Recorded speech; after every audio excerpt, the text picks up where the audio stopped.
Ray Dalton was humming along to Merle Haggard when his phone dinged. The text from Cheryl said her car broke down at the Love's truck stop outside Wichita, needed him to bring Emma home. He thought about the bonus check that had cleared that morning, about surprising Cheryl with the vow renewal he'd been planning. 23 years together deserved a celebration. The sleet started falling around mile marker 247. When he pulled into Love's parking lot at 11:30, Cheryl was waiting under the canopy with Emma's car seat and a diaper bag. She walked to his truck as he climbed down from the cab. The Lexus SUV idling 20 feet away had a younger man behind the wheel. "I can't do this anymore," Cheryl said, and handed him their 5-month-old daughter. Then she walked away. Ray stood there in the freezing rain, Emma screaming against his chest, while Cheryl got into the Lexus without looking back. The taillights disappeared into the sleet. He could see truckers watching through the diner windows, faces pressed to the glass like witnesses at an accident scene. His hands were numb. Emma's diaper bag slipped from his fingers into the slush. He didn't know how long he stood there. Long enough for his shirt to soak through. Long enough for Emma's cries to turn hoarse. A trucker opened the diner door, bell chiming over the sound of the wind, looked at Ray, then closed it slowly. Nobody came out to help. Ray climbed back into his truck cab with Emma still screaming. He tried to lay her on the passenger seat, but she rolled, so he held her against his shoulder while he fumbled with the diaper bag. 2 bottles inside, already warm and spoiling, 3 diapers, no instructions. He changed her on the passenger seat. She kicked while he worked, and he couldn't get the tabs straight. His hands were too big, too clumsy. When he finally got it on, it hung crooked and leaked almost immediately. Emma kept screaming. Ray pulled out of Love's and drove toward the nearest Walmart, GPS telling him 12 miles. Emma cried the whole way. He tried singing to her, old country songs his first wife used to hum to their babies, but his voice just made it worse. The Walmart parking lot was nearly empty at 1:47 in the morning. Ray sat in the cab, with Emma finally quiet from exhaustion, staring at the bright store windows. He opened his phone to call someone. His grown son from his first marriage, his sister, anybody. But he couldn't think of what to say. He deleted Cheryl's contact from his phone instead. His hands were shaking so hard it took 3 tries. Inside Walmart, Ray stood in the baby aisle reading formula labels. Similac, Enfamil, generic store brand. The words blurred together. He picked up one canister, put it back, picked up another. Emma was awake again, in the cart, fussing, and he couldn't process which one she needed. First time, baby? An elderly black woman stood beside him with a shopping cart full of children's clothes. Her voice was kind. Ray's throat closed up. "She's 5 months old. I don't know what she eats." The woman didn't ask questions. She walked him through it. Similac Advance for her age. Bottles with slow flow nipples. Burp cloths. Size 2 diapers, not newborn. She added things to his cart. Wipes, diaper cream, pacifiers he didn't know existed. At checkout, Ray realized he'd grabbed newborn diapers anyway. He had to go back. The woman waited for him, then wrote her phone number on his receipt. "You call if you need help," she said. Ray loaded the supplies into his truck cab while the woman watched from her car. When he looked up, she was shaking her head, not in judgment, in something sadder. He had nowhere to go. Couldn't drive to the house. Cheryl might be there, or might not, and either option felt impossible. Emma started crying again. He stared at the formula canister under the parking lot lights, reading the instructions 3 times before they made sense. He mixed the powder in the passenger seat, spilling half of it. His hands wouldn't stop shaking. He drove to a truck stop bathroom to warm the bottle under hot water, Emma screaming in his arms while other men washed their hands and said nothing. She drank 4 ounces and spit up on his shirt. Ray tried laying her on the passenger seat again. She rolled and screamed. He finally reclined the driver's seat and held her against his chest. Her weight barely 5 pounds, but feeling like everything. The truck cab smelled like sour milk and diesel. Emma's breathing slowed. Her tiny fists unclenched against his shirt. Ray stared at the fabric ceiling of the cab and tried to remember his first wife holding their babies. The memory was foggy. Decades ago, a different life. Those kids were grown now, somewhere. They hadn't called in 2 years. He fell into something like sleep at 4:30 in the morning. Emma's screams woke him at 6:15. Wet diaper, empty stomach, and Ray's back felt like someone had beaten it with a tire iron. He changed her on the passenger seat again, got the diaper on backwards, had to start over, mixed another bottle. His phone showed 17 missed calls from Cheryl, all from before she'd left him standing in the sleet. 0 cents. Ray looked at his bank account. $3,847.23. He opened Google and typed with one thumb while Emma drank her bottle. Emergency custody single father. The first result showed a law office. Sarah Chin Family Law, free consultation. Ray called the number.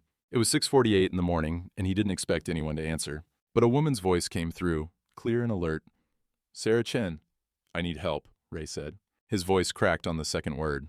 My wife left me with my baby at a truck stop 2 days ago, and I don't know what to do. There was a pause. Then, come to my office today, 9 o'clock, bring the baby and anything your wife left with you. I can't afford. We'll figure it out. Just come. The line went dead. Ray sat in the Walmart parking lot with Emma asleep against his shoulder, watching the sun come up over the empty shopping carts. He smelled like sweat and baby spit up. He hadn't slept more than 2 hours and 48. His entire life had fit in this truck cab for 2 days. But someone had answered the phone. Sarah Chin's office was a converted house on a side street in Joplin, the kind of place where the waiting room still had residential carpet, and the receptionist worked at a desk that used to be somebody's dining table. Ray carried Emma in her car seat, the diaper bag slung over his shoulder like he'd been doing it for years instead of days. Sarah was younger than he expected, maybe late 40s, Asian American, with reading glasses pushed up on her head and a coffee mug that said, "Nevertheless, she persisted." She took one look at Ray and Emma and poured him a cup without asking. "When did you last eat?" Ray couldn't remember. "Yesterday, maybe." She pulled a granola bar from her desk drawer and set it in front of him. Then she sat down with a legal pad and asked questions in a voice that was kind but efficient.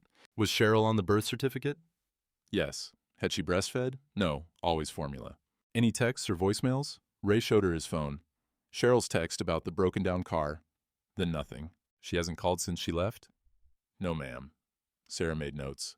I can file an emergency custody motion today. We'll ask for temporary orders. If your wife doesn't respond, you'll likely get temporary custody within 72 hours. What if she does respond? Then it gets complicated. Sarah looked at him over her reading glasses. Mr. Dalton, I need to be honest. This kind of case, mother abandoning an infant, it should be straightforward. But courts are unpredictable. Do you have a retainer fee available? Ray thought about the number in his bank account. I got about $2,500. Sarah was quiet for a moment. Emma made a small noise in her sleep, and Sarah's eyes went to the car seat. I'll take this pro bono, she said. Get your daughter stable first. We'll worry about fees later. Why would you help me? Sarah's jaw tightened. Because I've been where you are. Different details, same ending. She stood and gathered papers. I'm filing this today. Court date will be set within 72 hours. If your wife shows up and contests, we'll deal with it. If she doesn't... She paused. Be prepared for that not to feel like good news. And Ray didn't understand what she meant until 3 days later. The courthouse in Jasper County smelled like floor wax and old wood. Ray wore a suit borrowed from Pastor Tom at the Methodist Church, where he'd started going to a men's support group, court-ordered after the emergency filing. But he'd kept attending because it was the only place he could talk without people looking at him like he'd broken something. The suit didn't fit right. Too short in the sleeves, too tight across the shoulders. Sarah met him at security.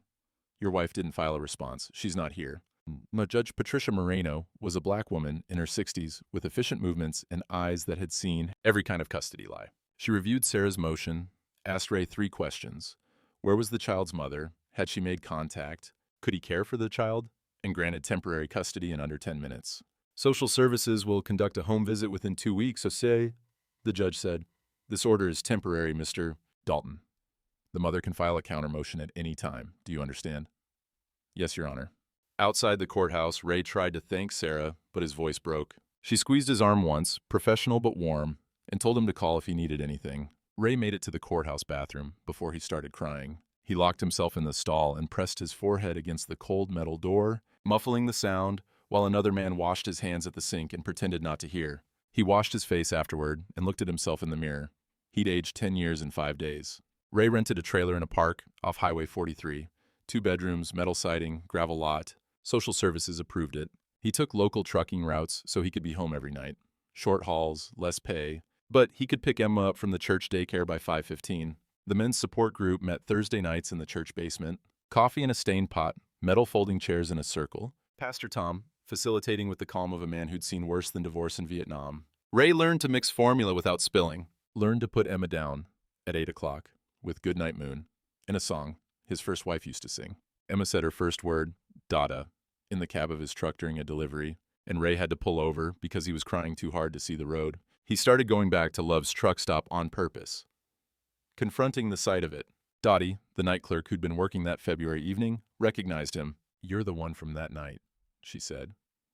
Ray nodded. He couldn't manage more. I thought about you, Dottie said. Wondered if you were okay. Getting there.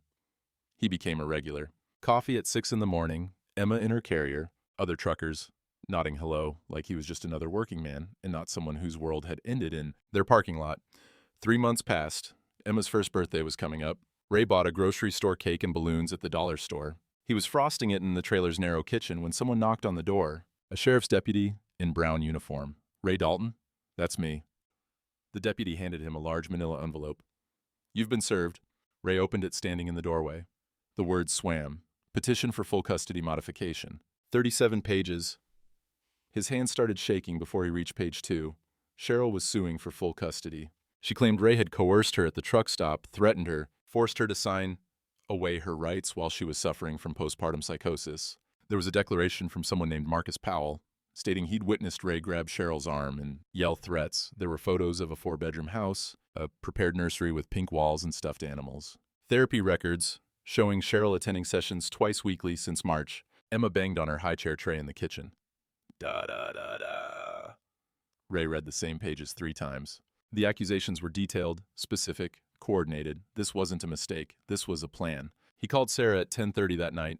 She answered on the second ring. I'm reading it now, she said before he could speak. Ray, this is bad. She waited until you bonded. What do I do? There was a pause. We fight. But I need you to understand something. In contested custody cases, fathers rarely win.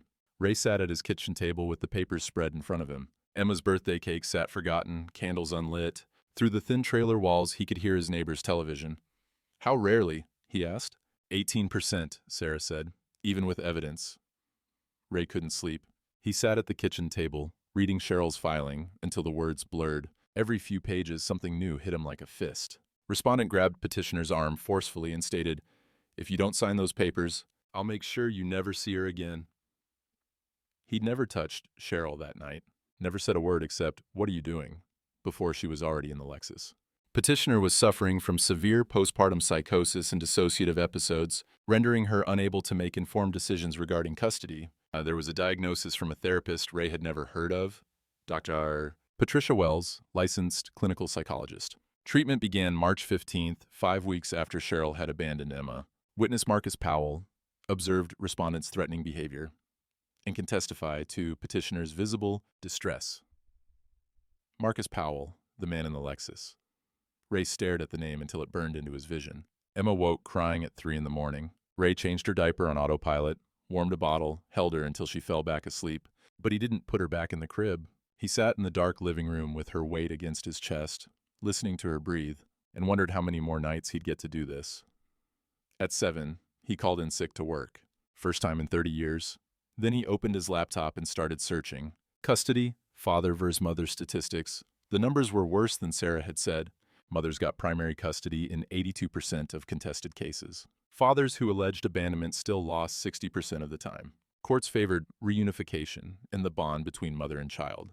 Ray read case after case. Fathers, with evidence, with witnesses, with clean records, they still lost. The pattern was clear. If you had money for a good lawyer and could perform stability, you won. If you were a working man living in a trailer, you didn't stand a chance.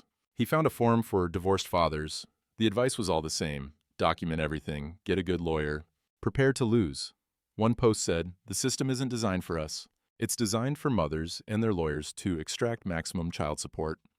Your best bet is to run. Ray stared at that word, run. He pulled up a map on his phone, looked at the Canadian border, Mexico.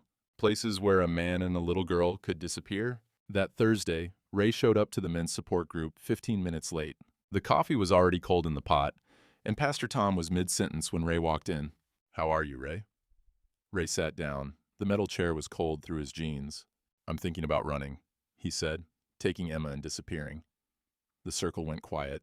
Mike, a divorced trucker who'd lost custody of his 2 boys, leaned forward. Where would you go? I don't know. Somewhere she can't find us. Pastor Tom set down his coffee. He had the kind of stillness that came from watching men die in rice paddies. Son, you run now. You prove her lies true. You become the kidnapper. But what if the law doesn't see the truth? Ray's voice cracked. What if I lose her? Carlos, who worked construction and saw his daughter every other weekend, spoke up. Then you lose her legally. But running? You lose her in yourself? She grows up thinking you're the bad guy? She'll grow up thinking I'm the bad guy anyway, if Cheryl gets custody. Maybe, Pastor Tom said. But there's a difference between losing a fight and running from one. You run, Emma never knows you tried. You fight and lose, at least she knows you stood. Ray put his head in his hands. I can't beat this. You see the statistics? Fathers don't win. Statistics don't know you, Mike said. They don't know Emma needs you. David, the quietest member, finally spoke. I ran, he said. Took my son to Oregon, lasted 6 months before they found us. Now I got supervised visitation once a month, and my boy won't even look at me. Whatever you do, don't run. After the meeting ended, Pastor Tom pulled Ray aside. He handed him a napkin with a phone number written on it. The Love's Truck Stop logo was printed at the top. Woman named Dottie called the church asking about you. Said she had something important. Ray stared at the napkin. Dottie's the night clerk. She was working the night Cheryl left. She said you'd understand. She wants you to call her. Ray looked at the number, then at Pastor Tom, the place where it started. Maybe the place where it ends, Pastor Tom said. Ray sat in his truck outside the church for 20 minutes before he called. Emma was asleep in her car seat behind him, thumb in her mouth. The dome light cast shadows across her face. He dialed the number. Dottie answered on the third ring. Love's Truck Stop, this is Dottie. It's Ray Dalton. Pastor Tom said you called. There was a pause. I wondered if you'd call. I have something you need to see. What is it? Proof, Dottie said. I keep things longer than company policy says I should. Something told me to keep this. Another pause. Can you come tomorrow night? 11. Use the side door by the employee break room. Ray's heart was pounding. What kind of proof? The kind that shows the truth. All of it. Why are you helping me? Dottie's voice got quiet. Because someone left me with a baby once and nobody helped. I won't let that happen again. Come tomorrow. Side door, 11 p.m. The line went dead. Ray sat in the dark truck, Emma's soft breathing the only sound. He looked at the church building, then at his phone, then at his daughter. He'd been ready to run, ready to throw away everything, rather than face losing in court. But Dottie's voice had sounded certain. Proof. Ray started the engine and drove home. He gave Emma her bath, read her goodnight moon, sang her the song about sunshine. After she fell asleep, he stood in her doorway watching her chest rise and fall. Running would mean midnight drives and fake names, and always looking over his shoulder. Fighting meant standing in a courtroom and letting a judge decide if his love was enough. But maybe, just maybe, fighting meant Dottie's proof, whatever that was. Ray set his alarm for 10:30 the next night. Then he lay in bed staring at the ceiling, counting the hours until he'd drive back to Love's Truck Stop. Back to where his world had ended, maybe to where it could be saved. The custody evaluator came on a Tuesday evening. Ms. Rodriguez arrived at 6:30 with a clipboard and a smile that was professional without being warm. Ray had cleaned the trailer until his hands smelled like bleach, but standing in the doorway watching her take in the worn couch and cramped kitchen, he saw it all through her eyes. Poor, small, barely adequate. Dalton, thank you for accommodating my schedule. Yes, ma'am. She walked through the trailer slowly, making notes. Emma's room, the smaller bedroom with a crib Ray had bought at a yard sale, stuffed animals from church ladies, a lamp shaped like a giraffe. The kitchen where Ray cooked simple meals on a 2-burner stove, the living room with its outdated TV and coffee table covered in Emma's board books. Ms. Rodriguez asked questions in a neutral tone. What's your work schedule? 7 to 5 at the garage. Local mechanic work. I pick Emma up from church daycare at 5:15 every day. And before the daycare? She comes with me. They open at 6:30. I'm there at 6:25. Want more notes? Tell me about Emma's routine. Ray walked her through it. Breakfast at 6, usually oatmeal or scrambled eggs. Drop off at daycare. Pick up at 5:15. Home by 5:45. Dinner, bath, books, bed by 8. Same every day. Does she see her mother? No, ma'am. Not since February. Ms. Rodriguez looked up from her clipboard. Have you attempted to facilitate contact? She left us at a truck stop in freezing rain. I don't have a way to contact her, and she hasn't tried to contact Emma. More notes. Ray could feel judgment in every pen stroke, even though her face stayed neutral. At 7:30, Emma's bedtime routine started naturally. She toddled to the bookshelf. She'd just started walking last month, and picked out 3 books. Brought them to Ray without prompting. He read Goodnight Moon first. Emma pointed at the pictures, making sounds that were almost words. Then, The Very Hungry Caterpillar, which she loved because she could stick her finger through the holes. Then Brown Bear, which she tried to read along with him, mimicking the rhythm. Bath time came next. Emma splashed in the small tub, and Ray was patient when she tried to drink the bath water. He shampooed her hair carefully, keeping soap out of her eyes, talking to her the whole time about ducks and bubbles and how clean little girls smelled like strawberries. Emma brushed her teeth with Ray's help, then picked out her own pajamas, the ones with the sheep on them. She climbed into her crib without protest. Ray sang, "You Are My Sunshine." He was off-key, but Emma's eyes drooped before he reached the second verse. "Night-night, Dada," she whispered. "Night-night, sweetheart." Throughout all of it, Ms. Rodriguez took notes. Her face gave away nothing. After Emma was asleep, Miss Rodriguez asked her final questions. "Have you met the child's mother's current partner?" "No, ma'am. Only seen his name on the legal papers. Marcus Powell." "I see." Ms. Rodriguez consulted her notes. "They have a 4-bedroom home in a good school district. The mother has completed 8 weeks of therapy and provides documentation of treatment for postpartum psychosis. There's a nursery prepared for Emma." Ray felt something crack inside his chest. "I have Emma. Every night. That has to count for something." Ms. Rodriguez's expression softened slightly. "My report will reflect what I observed. That's all I can promise, Mr. Dalton." She left without indicating which way she was leaning. Ray couldn't eat for 2 days. At the garage, Larry caught him putting the wrong oil filter on a Ford F-150. "Go home, man. You're gonna hurt yourself." But Ray couldn't go home. If he went home, he'd just sit there staring at the walls, thinking about Cheryl's 4-bedroom house and his metal-sided trailer, thinking about how on paper, he was the worst option. During lunch break, he sat in his truck cab and pulled up the address from Cheryl's court filing, found it on Google Street View, large house with vinyl siding and a 2-car garage, manicured lawn, a basketball hoop in the driveway. He looked at his trailer through the phone's camera. Gravel lot, rusting metal siding, shared laundry facility with 3 washers for 42 units. On paper, it wasn't even close. That night, Ray didn't go home after work. He drove to a rest area off I-44 and parked. Emma fell asleep in her car seat. Ray sat in the darkness with the engine off, staring at nothing. His phone showed 6 missed calls from Pastor Tom. He didn't answer. 2 hours passed. Then headlights swept across his truck. A car pulled up beside him. Pastor Tom climbed out and knocked on the window. Ray unlocked the door. Pastor Tom got in the passenger side. He didn't say anything for a full minute. Just sat there in the dark truck with Emma sleeping in the back. "You gonna sit here all night?" Pastor Tom finally said. "Or are you gonna fight?" "I can't win this." Ray's voice was flat. "She has everything I don't. Money, a house, a degree, a clean record. I'm 68 years old living in a trailer. What judge is gonna pick me? One who sees Emma every night in that crib you bought at a yard sale, safe and loved and exactly where she belongs. That's not how the system works." "Maybe not." Pastor Tom looked at Emma in the rearview mirror. "But you know what I learned in Vietnam? The system don't matter when you're the one standing in the gap. You can lose by their rules and still know you did right. That doesn't help Emma." "No. But running doesn't either. And sitting in this parking lot sure as hell doesn't." Ray's hands gripped the steering wheel. "I don't know how to beat this." "You don't beat it alone," Pastor Tom said. "You let people help. That's what Thursday's meeting is about." The next Thursday, the men's group was waiting when Ray arrived.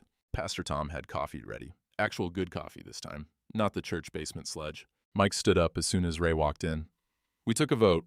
We're pooling money for your legal fees. We got $3,200. Ray's throat closed. "I can't." "You can, and you will," Carlos said. "My kid's in college now because people helped me when her mom tried to take her. This is what we do. We take care of our own." David handed Ray an envelope. Inside were checks, cash, money orders. $3,200 from men who worked construction and drove trucks and fixed HVAC systems. "I don't know what to say." "Don't say nothing," Mike said. "Just go see what Dottie's got tonight and use this money to fight." Pastor Tom pulled Ray aside after the meeting ended. "You still thinking about running?" Ray looked at the envelope in his hands, thought about these men who barely knew him, giving up money they needed. "No, not anymore." "Good, because Dottie's been waiting. Go find out what she knows." Ray checked his watch, 10:15. Love's was 40 minutes away. He drove through the darkness with Emma asleep in her car seat, the envelope of money in his glove box, and something that felt almost like hope building in his chest. The sleet started falling around mile marker 247. Ray pulled into Love's parking lot at 10:58, the same parking space where Cheryl had left him. He noticed without meaning to. The sleet was falling exactly like that February night. He sat in the cab for a moment, staring at the diner entrance, remembered standing in the spot with Emma screaming, with truckers watching, with taillights disappearing into the dark. Emma stirred behind him. Ray checked the rearview mirror. She was still asleep, thumb in her mouth, safe. The side door opened. Dottie stood in the yellow light, waving him in. Ray unbuckled Emma's car seat and carried her inside. Dottie's break room smelled like stale coffee and industrial cleaner. A time clock hung on the wall next to employee lockers. A small table sat in the center with 2 chairs, and on that table, next to a chipped coffee mug, was a USB drive.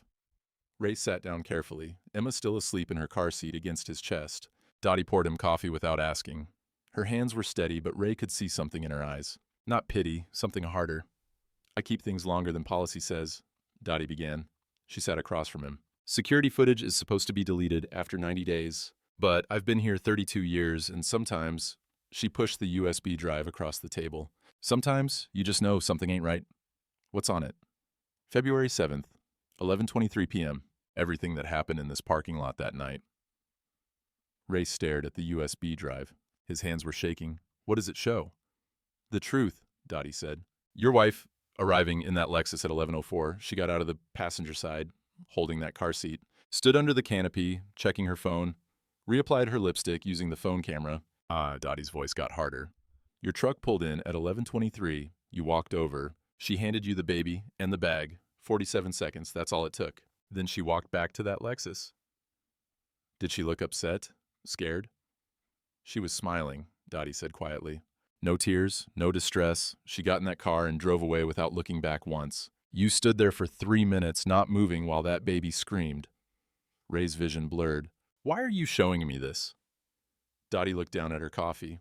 "My second husband left me with a 6-month-old 30 years ago. I was standing in a Walmart parking lot at 2 in the morning, didn't know how I was going to feed her. Someone saw me struggling and just walked past, didn't say nothing, didn't help." She looked up.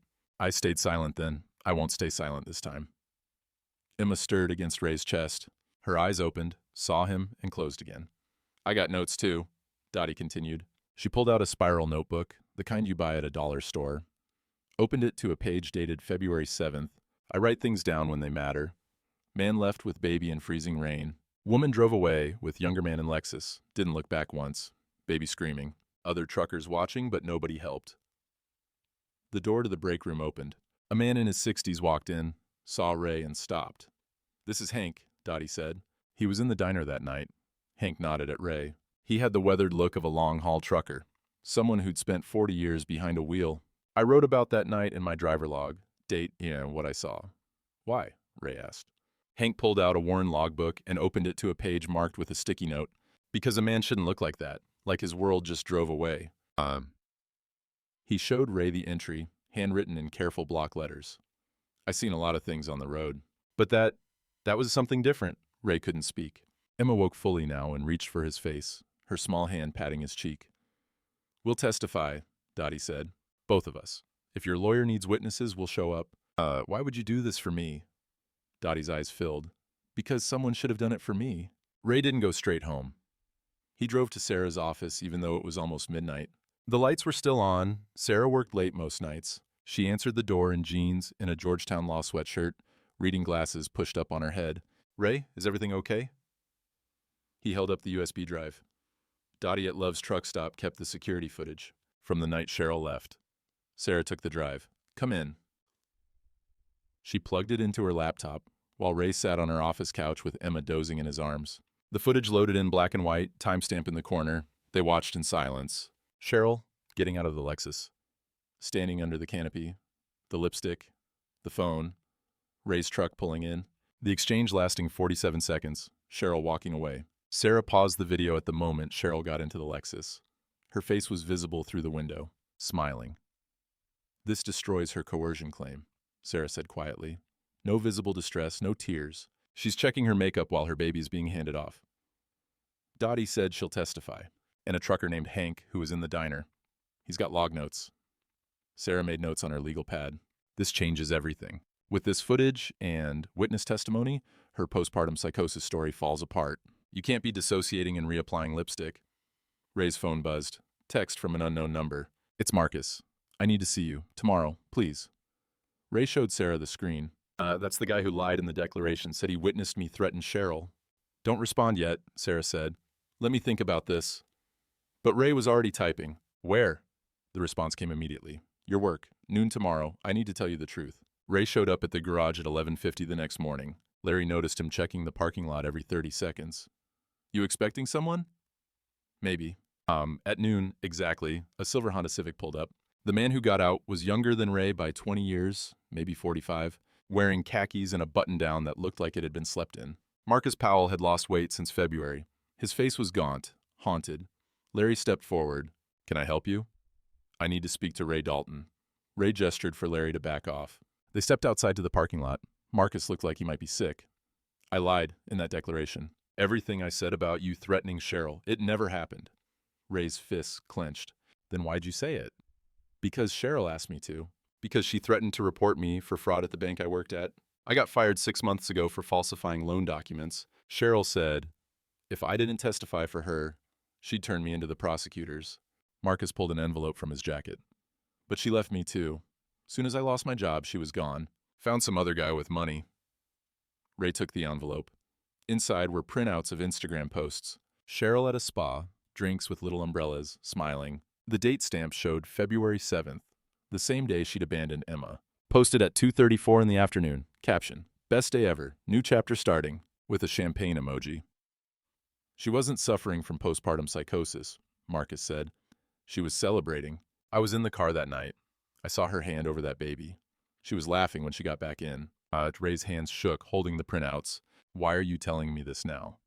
"Because she used me the same way she's trying to use you. She doesn't want Emma. She wants your stability, your house, your money. The baby's just leverage." Marcus pulled out more papers. "These are emails between Cheryl and me from March. She's planning this whole thing. Wait until he's attached," she wrote. "Then strike. He'll have more to lose." Ray read the emails. Each one made him sicker. "I'll recant my testimony," Marcus said. "I'll testify for you if your lawyer needs me.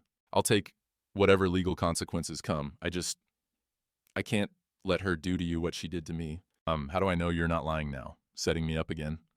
Marcus's face crumpled. "You don't. But I kept everything because I knew she'd turn on me eventually. Give this to your lawyer. I'll show up wherever she needs me." He handed Ray another paper, a notarized statement. "I, Marcus Powell, recant my previous declaration. Ray Dalton never threatened Cheryl Morrison. I was not present at the truck stop. I lied at Ms. Morrison's request and under her coercion." Marcus walked back to his car. He looked like a man who'd lost everything and was trying to salvage something from the wreckage. Ray called Sarah before Marcus's car left the parking lot.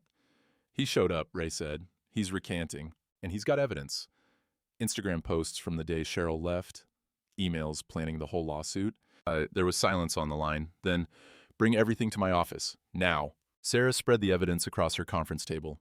The USB drive, Hank's logbook pages, Dottie's handwritten notes, Marcus's recantation, the Instagram posts, the emails. "With this," Sarah said slowly, "we have a real shot. The footage shows no coercion. The Instagram posts contradict her mental health claims. Marcus's recantation destroys their witness testimony. The emails show premeditation. So we win? We have a chance, a real chance." Sarah looked at him. "But Cheryl's lawyer will come after your character. They'll use everything, your age, your DUI from 15 years ago, your income, the trailer. They'll paint you as unstable." "What about the custody evaluator?" Sarah's phone rang. She looked at the caller ID. "Speaking of which," she put it on speaker. "Sarah Chen." "Miss Chen, this is Deborah Rodriguez. I'm calling about my preliminary assessment in the Dalton case." Ray stopped breathing.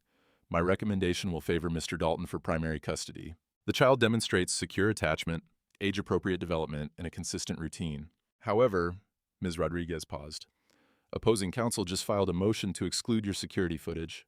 Chain of custody challenge. I wanted you to be aware before my report is finalized." The call ended. Sarah and Ray looked at each other. "We had it," Ray said.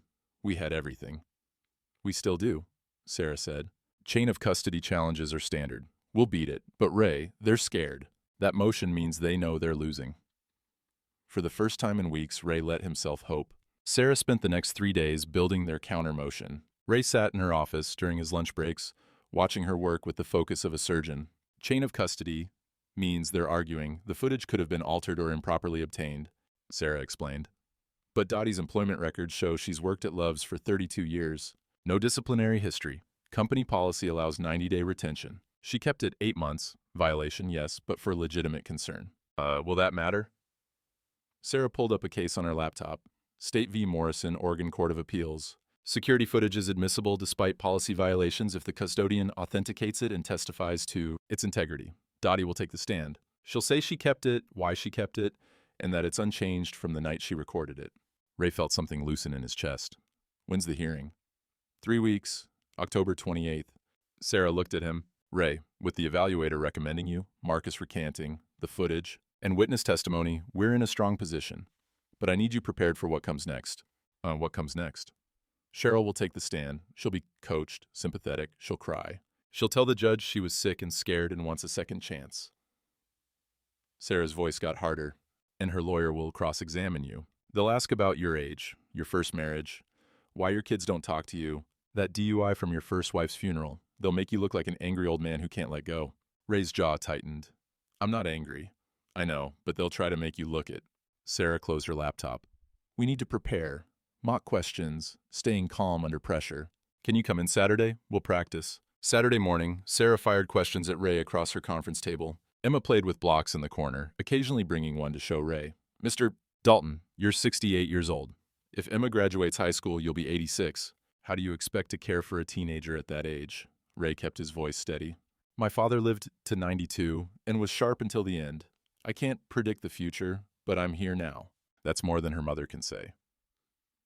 Your children from your first marriage don't speak to you. Why should this court believe you'll be a better father to Emma? That one hurt. Ray paused. I was a trucker when my first kids were young, gone weeks at a time. I miss things. I can't fix that now. But I learned from it. I took local routes so I could be home for Emma every night. I'm not the same man I was 40 years ago. Sarah nodded. Good.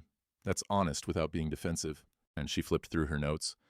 They'll bring up the DUI. I need you ready for that. It was 15 years ago, night of my first wife's funeral. I drove 3 miles and got pulled over. No accident, no injuries. Judge gave me probation because of the circumstances. Did you have a drinking problem? No, I had a grief problem. Lost my wife to cancer and didn't know how to handle it. Made one bad decision. Haven't had a drink and drive since. Sarah made a note. That's good. Own it, contextualize it, move on. Don't get defensive. They practiced for 2 hours. By the end, Ray's head hurt, but he felt steadier. One more thing, Sarah said as he was leaving. They might bring up your relationship with me. Ray stopped. What about it? Sarah's cheeks colored slightly. We've spent a lot of time together. They might insinuate there's something inappropriate happening. That I'm biased. Is there? Ray asked quietly. Sarah met his eyes. There's nothing inappropriate, but... She paused. After this is over, after the hearing, if we win, maybe we could talk about what comes next. Ray felt something shift, something that wasn't just gratitude or professional respect. I'd like that. 2 days before the hearing, Ray got a call from an unknown number. He almost didn't answer. Dalton, a woman's voice, professional but warm. Yes? This is Dr. Patricia Wells. I'm the therapist who treated Cheryl Morrison. Ray's entire body went rigid. You wrote the report saying she had postpartum psychosis. I wrote a report based on what Ms. Morrison told me, but I need you to know I only saw her 6 times.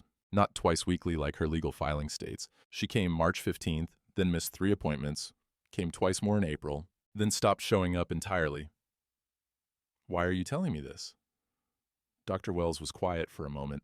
Because I've been subpoenaed to testify, and I won't lie under oath. Ms. Morrison's presentation was inconsistent. She showed me pictures from social media, talked about how hard motherhood was, said she was depressed, but her affect didn't match. She was more angry than depressed. Angry at you for taking the baby. I didn't take her. Cheryl left her with me. I believe you. That's why I'm calling. I wanted you to know what my testimony will be. My diagnosis was provisional, based solely on her self-reporting. I never saw evidence of psychosis. No dissociation, no hallucinations, just a woman who seemed to regret a decision and wanted a do-over. Ray sat down heavily. Does Cheryl know you're going to say this? Her lawyer knows. They tried to withdraw my subpoena yesterday. The judge denied it. After the call ended, Ray called Sarah immediately. The therapist just called me. She's going to testify that Cheryl lied about everything. Sarah let out a breath. They're collapsing. Ray, they're going to settle. I'd bet money on it. But the next morning, Sarah called with different news. They're not settling. They're doubling down. Just filed an amended witness list. Cheryl's bringing her mother, her pastor, and a child psychologist who's going to testify that Emma needs maternal bonding. Can they do that? They can try. But Ray, we've got the truth. We've got objective evidence. We've got witnesses who have nothing to gain. All they have is performance. Sarah's voice steadied. 2 days, then we fight. The night before the hearing, Ray couldn't sleep. He lay in bed listening to Emma breathe through the baby monitor. At 3 in the morning, he got up and went to her room. She was asleep on her back, arms flung wide, completely trusting. Ray thought about all the nights he'd been there, all the 3 a.m. bottles, all the times she'd been sick and he'd stayed up holding her, all the books, all the songs, all the moments that made up a life. He thought about Cheryl's 4-bedroom house, about the polished performance she'd give on the witness stand, about how easy it would be for a judge to look at a mother crying and a father who'd lost custody of his first kids and make the wrong decision. But he also thought about Dottie's footage, Marcus's emails, the therapist's testimony, the evaluator's report. The truth had weight. It had to. "I'm going to fight for you," Ray whispered, "whatever it takes." Emma stirred, but didn't wake. At 6 the next morning, Ray put on the suit Pastor Tom had loaned him. It fit better now. He'd had it altered at a thrift shop, spent $30 he couldn't really spare. He made Emma breakfast, dropped her at the church daycare where Mrs. Kim hugged him and said she'd be praying. By 7:30, Ray was at the courthouse. Sarah met him at the security line. She wore a navy suit and her reading glasses, carrying 2 thick folders of evidence. "Ready?" Ray looked at the courthouse doors, thought about everything that had led here, the sleet, the screaming, the Walmart angel, the men's group, Dottie's footage, Marcus's confession. "Yeah," he said, "I'm ready." They walked through the metal detector together. The gallery was already filling up. Pastor Tom and the men's group, Mike, Carlos, David, sitting in the first 2 rows behind Ray's table. Dottie came in wearing her Love's uniform. She'd worn it deliberately, Sarah had told him, authenticity over polish. Hank arrived in a worn flannel shirt, uncomfortable in the courthouse but determined. Cheryl entered with her lawyer at 8:45. She wore a tasteful gray dress, pearls, minimal makeup. She looked like someone's grieving daughter, not someone who'd posted spa selfies the day she abandoned her baby. At 8:58, Marcus slipped into the back row. He sat alone. Cheryl saw him and her face went white. She whispered urgently to her lawyer. The bailiff stood. "All rise." The Honorable Judge Patricia Moreno, presiding. Judge Moreno entered, a black woman in her 60s with sharp eyes behind reading glasses and the bearing of someone who'd heard every custody lie ever invented. She sat, reviewed the case file briefly, then looked at both tables. "This is a custody modification hearing. Ms. Morrison seeks primary custody, alleging coercion and mental health crisis. Mr. Dalton opposes. We'll hear from the petitioner first." She looked at Cheryl's lawyer. "Call your first witness." Cheryl's lawyer stood. "Your Honor, I call Cheryl Morrison to the stand." And Cheryl walked to the witness stand, placed her hand on the Bible. "Do you swear to tell the truth, the whole truth, and nothing but the truth?" "I do." She sat, arranging herself carefully, made eye contact with the judge, took a visible breath. Her lawyer began. "Ms. Morrison, tell us what happened on the night of February 7th. Cheryl's voice was soft, practiced. "I'd been struggling since Emma was born. I couldn't bond with her. I couldn't sleep.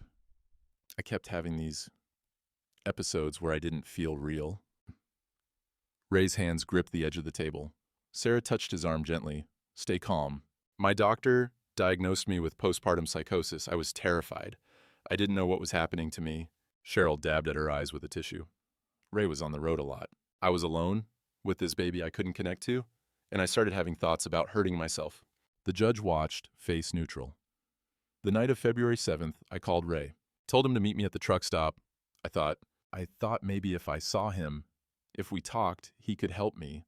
But when he got there," Cheryl's voice broke. "He was so angry, he grabbed my arm. His face was, I'd never seen him like that. He said if I didn't sign custody papers, he'd make sure I never saw Emma again." Ray's jaw clenched so hard his teeth hurt. I was terrified. I felt like I had no choice. Marcus was with me. He'd been helping me, driving me places because I wasn't safe to drive. He saw everything. Ray threatened me, and I gave in. I signed whatever he wanted. She looked at the judge. I was sick. I wasn't myself. And he took advantage of that. Cheryl's lawyer let the silence sit. Then, "Tell us about your recovery." "I started therapy immediately, twice a week with Dr. Wells. I got on medication. I joined a support group for mothers dealing with postpartum depression.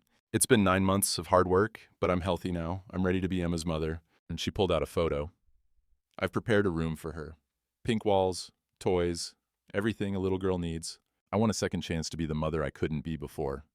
No further questions, Your Honor." Judge Moreno looked at Sarah. "Cross-examination, Ms. Chen?" Sarah stood, holding a stack of papers. "Yes, Your Honor, extensively." She walked to the witness stand, and laid the Instagram printouts in front of Cheryl. Ms. Morrison, you testified you were experiencing severe postpartum psychosis on February 7th, correct? Yes. And you felt dissociative, unable to function, terrified? Yes. Then, can you explain these Instagram posts from February 7th? Sarah slid the printouts toward the judge. Posted at 2:34 p.m., you at a spa. The caption reads, "Best day ever, new chapter starting," and with a champagne emoji. Cheryl's composure flickered. Social media isn't real life. I was trying to distract myself from my mental state. And by celebrating with spa treatments and cocktails? Sarah pulled out another document. Let's discuss your therapy. You claim twice-weekly sessions with Dr. Wells since March. Here are her billing records. She handed them to the judge. First appointment, March 15th.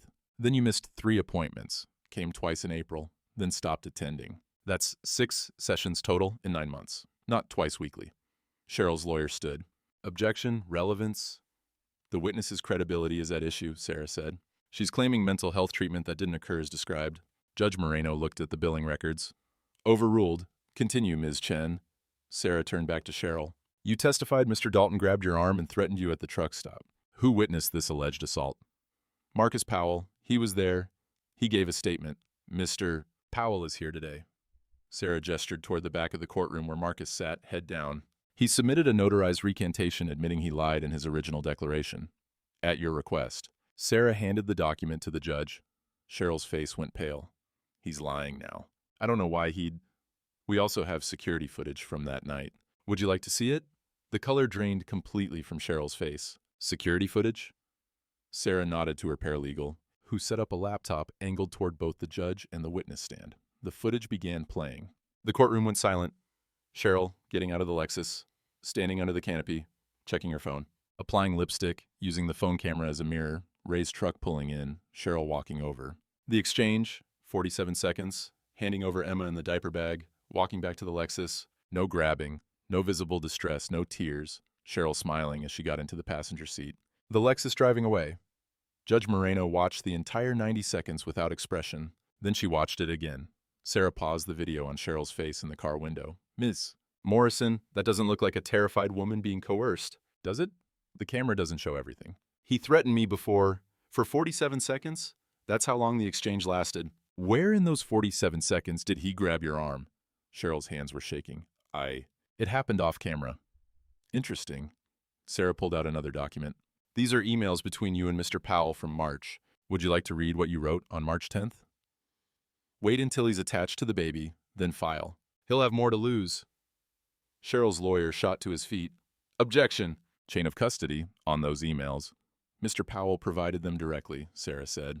They came from his personal email account, authenticated by metadata. Judge Moreno looked at Cheryl.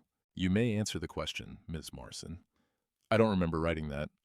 You don't remember planning to wait until Mr. Dalton bonded with Emma before filing for custody? Sarah's voice was sharp now. You don't remember the phrase, he'll have more to lose? I was sick.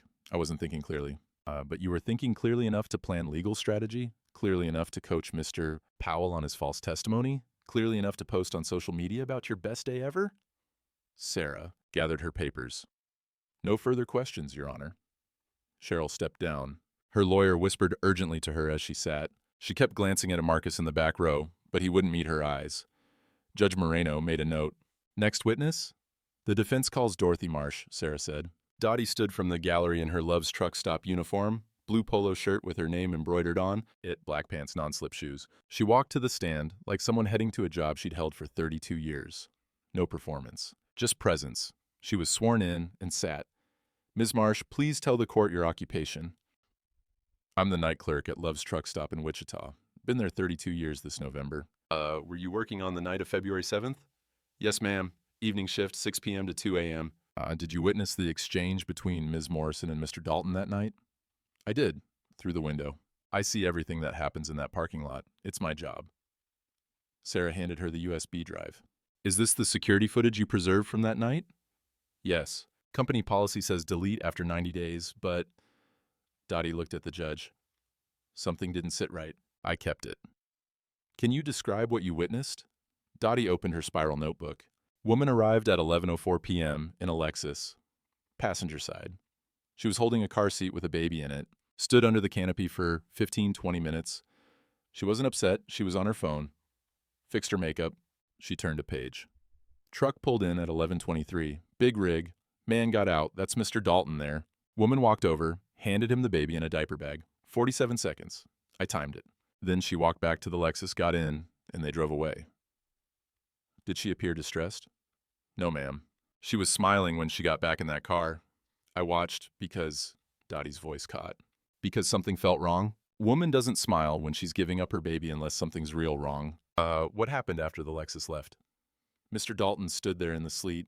Baby was screaming. He just stood there for a long time, like he couldn't process what happened. Then he got in his truck. Didn't drive away for another 10 minutes. Just sat there. Why did you preserve the footage beyond company policy? Dottie looked directly at the judge. Because 30 years ago, my second husband left me with a 6-month-old in a parking lot, and nobody helped me. Nobody said a word. I've regretted staying silent my whole life. Her voice strengthened. I won't be silent this time. That man needed someone to speak up. So, I'm speaking up. Cheryl's lawyer declined to cross-examine. Next witness, Judge Moreno asked. The defense calls Hank Morrison, no relation to the petitioner. Hank stood from the gallery. He wore a flannel shirt and jeans, boots that had walked a lot of miles. He looked uncomfortable in the courthouse, but he walked to the stand and was sworn in. Mr. Morrison, your occupation? Long-haul trucker, 40 years. Were you present at Love's truck stop on February 7th? Yes, ma'am. I was in the diner having coffee. Late run from Denver to St. Louis. Did you witness the exchange between Ms. Morrison and Mr. Dalton? I did. I was sitting by the window. Saw the whole thing. What did you see? Hank pulled out his driver's log, a worn notebook with grease stains and coffee rings. I keep logs. Old school. Write down things that matter. He opened to a marked page. February 7th, 11:23 p.m. Man abandoned with baby at Love's. Woman drove away with younger man in Lexus. Baby screaming. Man looked destroyed. He looked up. I seen a lot of things on the road, ma'am. Seen people leave families. Seen bad situations. But I ain't never seen a man holding a baby in the freezing rain with that look on his face. What look? Sarah asked. Like his whole world just drove away. Hank's voice was rough. Because it did. That woman walked away from a screaming baby like she was returning a library book. No hesitation. And Mr. Dalton, he looked like someone hit him with a truck. I wrote it down because some things you don't forget. Shouldn't forget. Cheryl's lawyer stood. Mr. Morrison, were you close enough to hear what was said between them? No, sir. But I was close enough to see faces. Close enough to see that woman wasn't upset. And close enough to see Mr. Dalton was. No further questions. Hank stepped down. As he passed Ray's table, he gave a single nod. Ray nodded back. The judge looked at the clock. We'll take a 15-minute recess before hearing from the next witness. All rise. The courtroom settled after the recess. Ray's heart hammered against his ribs. Pastor Tom leaned forward from the gallery, close enough that Ray could feel his presence like a hand on his shoulder. Judge Moreno returns to the bench. Ms. Chen, call your next witness. Sarah stood. The defense calls Marcus Powell. A ripple went through the courtroom. Cheryl's lawyer shot to his feet. Objection, Your Honor. Ms. Powell is listed on the petitioner's witness list. He submitted a recantation 3 days ago, Sarah said calmly. He's now a defense witness. This is highly irregular. Judge Moreno held up her hand. Mr. Powell was subpoenaed by both parties. He may testify. Objection overruled. Marcus walked from the back of the courtroom. He looked like he'd lost 20 pounds since February. His suit hung loose, dark circles under his eyes. He wouldn't look at Cheryl as he passed her table. He was sworn in and sat. Sarah approached. Powell, you submitted a declaration in support of Ms. Morrison's custody petition, correct? Yes. Was that declaration truthful? Marcus's voice was barely audible. No, I lied. And why? Cheryl asked me to. She said if I didn't testify that I saw Ray threaten her, she'd report financial irregularities from my former job to prosecutors. He looked at the judge. I was fired from Regional Bank in August for falsifying loan documents. She knew about it. She used it. What were you instructed to say in your declaration? That I witnessed Ray grab Cheryl's arm and threaten her at the truck stop, that she was scared and had no choice but to give him custody. But you weren't at the truck stop during the exchange. I was there. I was in the car. Marcus's voice got stronger. I drove Cheryl there. I was in the Lexus waiting. I saw her hand over the baby, but Ray never touched her, never threatened her. She walked back to the car laughing. The courtroom was dead silent. She was laughing, Sarah repeated. She said she felt free. Those were her exact words. I feel free. Like she'd been carrying something heavy and finally put it down. Sarah handed him the emails. Are these communications between you and Ms. Morrison from March? Marcus looked at them. Yes. She was planning the lawsuit. She told me to wait. Said let him bond with the baby first. He'll have more to lose. His voice cracked. I went along with it because I was scared. But she left me too. Soon as I lost my job, she moved on to someone else with money. Why are you testifying today? Marcus finally looked at Cheryl. Because she does this. She uses people and throws them away. I let her use me to hurt Ray. I won't let her take that little girl just because she's decided she wants her back. He looked at the judge. I'm a liar. I'm a fraud. I falsified documents, and I'm probably going to jail. But I'm telling the truth now.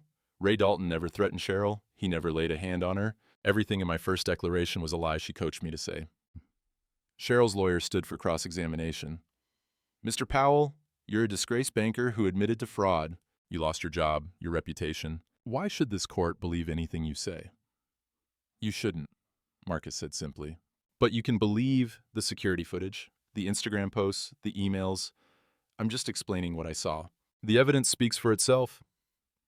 You're trying to redeem yourself by destroying Ms. Morrison. No, sir. I'm trying to stop her from destroying Ray and Emma the way she destroyed me. Marcus stepped down. He walked past Cheryl's table without looking at her and left through the courtroom doors. Ray never saw him again. Judge Moreno made notes. Ms. Chen? The defense calls Ray Dalton. Ray stood. His legs felt unsteady. He walked to the witness stand, placed his hand on the Bible, swore to tell the truth, sat down. He could see the gallery from here. Pastor Tom, Mike, Carlos, David, Dottie, still in her uniform. Hank, with his worn logbook, Mrs. Gaines from the Walmart. She'd come. Ray hadn't even known she was there. Sarah approached with a worn journal. Miss Dalton, how long have you had primary custody of Emma? Since February 7th, 10 months. Describe a typical day. Ray's throat was dry. I work 7 to 5 at Jake's Auto Repair, local mechanic work. I pick Emma up from the church daycare at 5:15 every day. We go home. I make dinner, usually something simple, mac and cheese, chicken nuggets, things she likes. Bath at 7. Books at 7:30. She picks 3, then a song, and she's asleep by 8. And same every day? Yes, ma'am. Kids need routine. Did you have infant care experience before February 7th? No. I had kids from my first marriage, but that was 40 years ago, and I wasn't around much. I was a long-haul trucker, gone weeks at a time. Ray's voice steadied. I learned with Emma as I went, asked for help when I needed it. Sarah held up the journal. What is this? Emma's baby book. I started it that first week, couldn't sleep, so I wrote. Sarah handed it to the judge. Judge Moreno opened it. Her face remained neutral, but she read for a long time. May I read some entries aloud? The judge asked. Yes, Your Honor. Judge Moreno's voice filled the courtroom. February 10th. Emma smiled today, first time, in the Walmart parking lot while I was loading groceries. Made everything worth it. She turned pages. March 3rd. First solid food, sweet potatoes. She spit them at me. We both laughed. Another page. April 22nd. She said Dada today, in the truck during a delivery. I had to pull over because I was crying so hard I couldn't see. The judge read silently through dozens more entries. Every page in Ray's handwriting. Simple observations.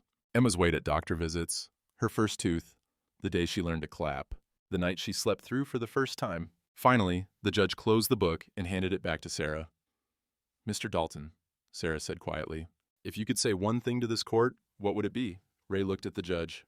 I'm not a perfect dad. I made mistakes with my first kids. Wasn't there like I should have been. Can't change that now. But I'm here for Emma. Every night, every morning, every time she needs me. That has to count for something. No further questions. Cheryl's lawyer stood. Ray braced himself, but the lawyer looked at Cheryl, then at the judge. No cross-examination, Your Honor. Ray stepped down. His hands were shaking. He sat next to Sarah, and she squeezed his arm once. Judge Moreno looked at both tables. Does either party have additional witnesses? Both lawyers shook their heads. Then I'll take a 15-minute recess to review the evidence before rendering my decision. The bailiff stood. All rise. Judge Moreno left the courtroom. Ray sat back down. The 15 minutes stretched like hours. Pastor Tom came up behind him, put a hand on his shoulder. Dottie gave him a thumbs up from her seat. Mrs. Gaines was crying quietly in the back row. Sarah sat beside him, organizing papers, but her knee bounced. She was nervous too. Emma was in the courthouse childcare room, safe. playing with blocks. Unaware that her entire future was being decided 3 floors above her, Ray watched the clock. 12 minutes, 13, 14. At 16 minutes, the side door opened. All rise. Judge Moreno returned with a written ruling. The courtroom stood. Ray's vision tunneled. This was it. Please be seated. The judge looked at Ray, then at Cheryl, then down at her papers. I've reviewed all testimony, evidence, and the custody evaluator's report. Her voice was measured, professional. The security footage, corroborated by multiple credible witnesses, directly contradicts Ms. Morrison's claims of coercion and threat. There is no evidence of physical contact, no evidence of duress. Ray couldn't breathe. Mr. Powell's recantation, combined with the emails and social media posts, establishes that Ms. Morrison's mental health claims were exaggerated at best, fabricated at worst. Dr. Wells's testimony, submitted in writing, confirms that Ms. Morrison attended only 6 therapy sessions, not the twice-weekly treatment she claimed. Judge Moreno looked at Cheryl. Most troubling is the evidence of premeditation. The emails discussing waiting until Mr. Dalton bonded with the child before filing custody modifications suggest this action was strategic, not motivated by genuine parental concern. She turned to Ray. The custody evaluator's report is unequivocal. Emma demonstrates secure attachment to Mr. Dalton. She is thriving in his care. The evaluator noted that while Mr. Dalton's living situation is modest, the child's environment is stable, consistent, and loving. And the judge paused. This court has seen many custody disputes, but rarely have I seen such a clear contrast between performance and presence. Miss Morrison has prepared a beautiful nursery.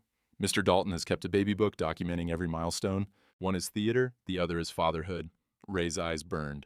Most importantly, Judge Moreno continued, this child is surrounded by people who showed up when it mattered. A night clerk who preserved evidence, a trucker who took notes, a stranger from a Walmart parking lot who came to court today to testify about Mr. Dalton's first night as a single father, a church community that has supported him. These people had nothing to gain. They spoke up because they witnessed something worth protecting. She looked directly at Ray. Dalton, you are granted full legal and physical custody of Emma Rose Dalton, Miss. Morrison's petition for custody modification is denied. Ray's world tilted. Ms. Morrison is granted supervised visitation, 2 hours monthly at the County Family Visitation Center. She may petition for modification of visitation after 1 year, contingent upon completion of documented therapy and parenting classes. The gavel struck. This court is adjourned. Ray couldn't stand. His knees had given out. Sarah caught his arm, held him steady. Behind him, the gallery erupted. Not loudly, but warmly. Pastor Tom's hand on his shoulder. Mike saying, you did it, brother. Dottie crying into her hands. Cheryl stood and left immediately, her lawyer following. She didn't look back. Ray finally made it to his feet. Sarah was smiling, really smiling, not the professional smile. You won, Ray. She's yours. I need to get Emma. Ray took the elevator to the 3rd floor, Sarah beside him. The childcare room was bright with primary colors and scattered toys. Mrs. Kim, the church lady who'd brought Emma, was reading her a book. Emma saw Ray and her face lit up. Daddy! She ran to him, on unsteady toddler legs. Ray scooped her up, and she wrapped her arms around his neck. Mrs. Kim stood. How did it go? Ray's voice broke. We won. She's mine. Mrs. Kim started crying. She hugged Ray and Emma both. I knew you would. I prayed all morning. Ray carried Emma out of the courthouse. The October air was crisp. Emma pointed at leaves falling from trees. Leaf! Leaf! That's right, sweetheart. Leaves. Sarah walked beside them. What happens now? Ray looked at her, really looked. This woman who'd taken his case for free, who'd believed him when she had no reason to, who'd fought for him like she was fighting for herself. Now we figure out what comes next, Ray said. 18 months later, Ray stood in the Methodist church wearing a suit that actually fit. He'd bought it at J.C. Penney with his tax refund, and it felt strange wearing something that was actually his. Emma sat in the front pew in a pink dress, patent leather shoes on her feet. She was 2.5 now, talking in full sentences, opinionated about everything. Mrs. Kim sat beside her, ready to take her to the church nursery if she got fussy. Pastor Tom stood at the altar in his vestments. The church was small, but full. The men's support group took up 2 rows. Dottie sat with her grown daughter. Hank had driven in from a run through Kansas City. Larry from the garage was there. Mrs. Gaines from the Walmart, wearing a purple dress and a hat with flowers. Sarah walked down the aisle, not in a wedding gown. They'd both been married before, and neither wanted the production. She wore a simple cream dress, carried a bouquet of grocery store flowers, and smiled at Ray like he was the only person in the room. They'd taken it slow. Hadn't even kissed until 3 months after the hearing. Spent a year getting to know each other outside of crisis mode. Dinners after Emma's bedtime. Phone calls that lasted hours. Her coming to watch him fix her car and him helping her move her law office to a bigger space. She'd asked if he was sure. "I'm 69 years old," she'd said. Not exactly a catch. I'm 68 with a toddler," Ray had replied. "Think we're even." Now she stood beside him at the altar, and Pastor Tom began. "Dearly beloved, we are gathered here today." And Ray heard the words, but felt them more. Sarah's hand in his. Emma saying, "Mama Sawa," from the pew. The way the afternoon light came through the stained glass and painted everything gold. The vows were simple. Ray promised to show up. Every day, Sarah promised to stay, through everything. "I now pronounce you husband and wife." They kissed. The church erupted in applause. Emma clapped and yelled, "Daddy Sawa." The reception was in the church basement. Coffee and cake and punch that tasted like childhood. The men's group had gone in together on a gift. Savings bonds for Emma's college fund. $500 from Hank. Dottie gave Emma a stuffed rabbit, saying, "For your new house." Marcus's card had arrived by mail that morning. No return address. Inside, in neat handwriting, "She deserves you. Take care of them both." Ray showed it to Sarah. They stood in the church parking lot, Emma chasing bubbles that Mrs. Kim's granddaughter was blowing. "Do you think he's okay?" Sarah asked. "I don't know," Ray said, "but I hope so." They drove to a lake cabin for the weekend. Pastor Tom's cousin's place, offered free as a wedding present. Emma stayed with Dottie, who'd become her honorary grandmother. When they returned Monday, the keys to their new house were waiting. It wasn't much. A small ranch on the east side of town. 3 bedrooms, 1 bathroom, a front porch that needed new boards. But it had a yard, no fence, just open grass where Emma could run. Ray had sold the trailer and combined the money with Sarah's savings. They closed in November, moved in December, with help from the men's group. Emma's room had yellow walls and white curtains. The nursery Cheryl had prepared existed somewhere, but Emma slept in a toddler bed that Ray and Larry had built together in the garage. Above it hung a framed photo from the courthouse steps. Ray holding Emma after the verdict, both of them smiling. Sarah set up a home office in the second bedroom. She'd left her old firm and started her own practice specializing in father's rights and working parents, custody cases. Word spread. She was booked 6 months out. Ray cut back to 30 hours a week at the garage. Home by 3:30 every day to pick up Emma from the church preschool she'd started. Cheryl never showed up for supervised visitation, not once. The first appointment in December, Ray had brought Emma to the family center just in case. They waited for 2 hours. Cheryl didn't come. The social worker said it happened more often than people thought. Ray's grown kids never called. That hurt in a different way, a quiet old ache that never quite healed. But he'd learned something from Pastor Tom. You can't save everyone. You can only show up for the people who let you. Life settled into routine, work, dinner, bath time, books. Weekends were farmer's market and playground, and teaching Emma to ride a tricycle. Sarah cooked on Sundays, elaborate meals that took all afternoon. Ray learned to like vegetables he'd never heard of. One summer evening in July, they sat on the front porch while Emma chased fireflies in the yard. The sun was setting, painting everything orange and gold. Sarah handed Ray a glass of iced tea, sat beside him on the porch swing. They watched Emma in comfortable silence. She'd caught a firefly in her cupped hands and was running back to show them. "Daddy, Daddy, I caught one." She opened her hands carefully. The firefly glowed against her palm. "Can we keep it?" Ray knelt down to her level. "Let's watch it glow for a minute. Then we'll let it go." "Why?" "Because some things are prettier when they're free." Emma considered this with the seriousness of a 2-year-old contemplating philosophy. Then she opened her hands. The firefly crawled to the edge of her palm, lit up once more, and lifted into the darkening air. Emma watched it join the others. "There's 100. More like 20, Sarah said, smiling. 120, Emma declared, and ran back to chase more. Ray sat back on the porch swing. Sarah leaned against him. Inside, the house smelled like the pot roast she'd made for dinner. The neighbor's dog barked. Somewhere down the street, kids were playing basketball. "You know what I was thinking about today?" Sarah said. "What's that?" "That night in my office. When you called at 6 in the morning, you sounded so lost." Ray remembered the Walmart parking lot, Emma sleeping in her car seat, not knowing what came next. "I was lost. You found your way." "We found it," Ray corrected. Sarah kissed his cheek. "Yeah, we did."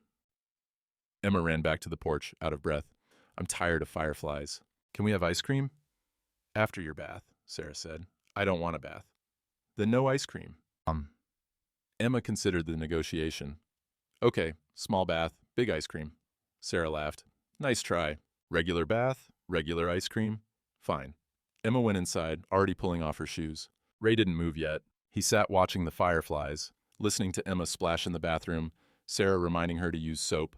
He thought about Cheryl sometimes, wondered where she was, if she ever thought about Emma, if she regretted walking away.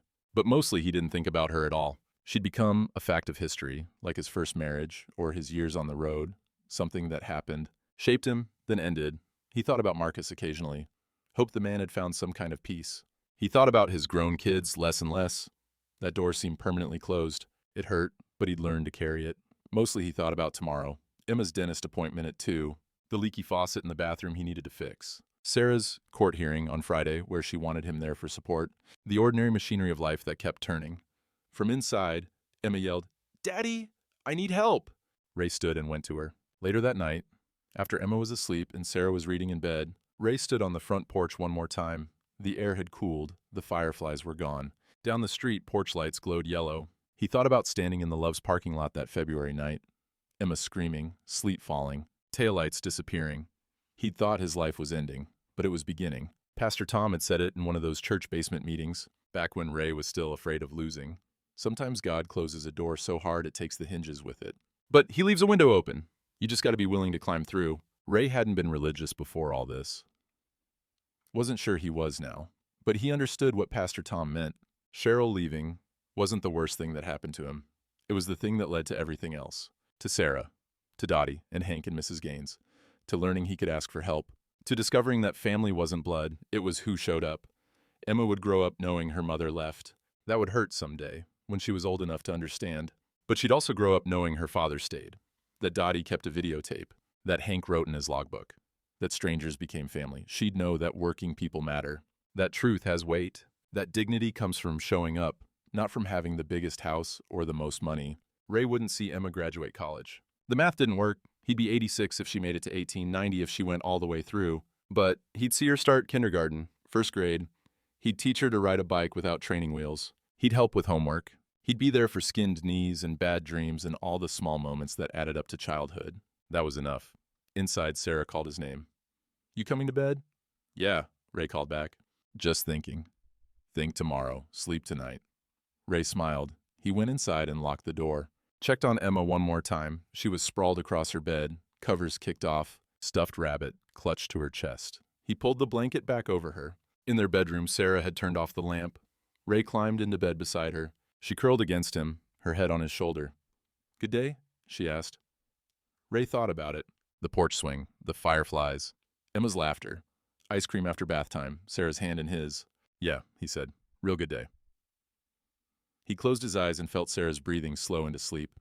Through the open window, he could hear crickets, a car passing, the ordinary sounds of a summer night in a small house on a quiet street. His daughter slept in the next room. His wife slept beside him.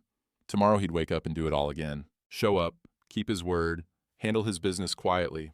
That's what a man did. That's what love looked like. And Ray Dalton had learned, finally. At 69 years old, with calloused hands and a garage mechanic's salary, that love wasn't about being perfect. It was about being present. Every single day.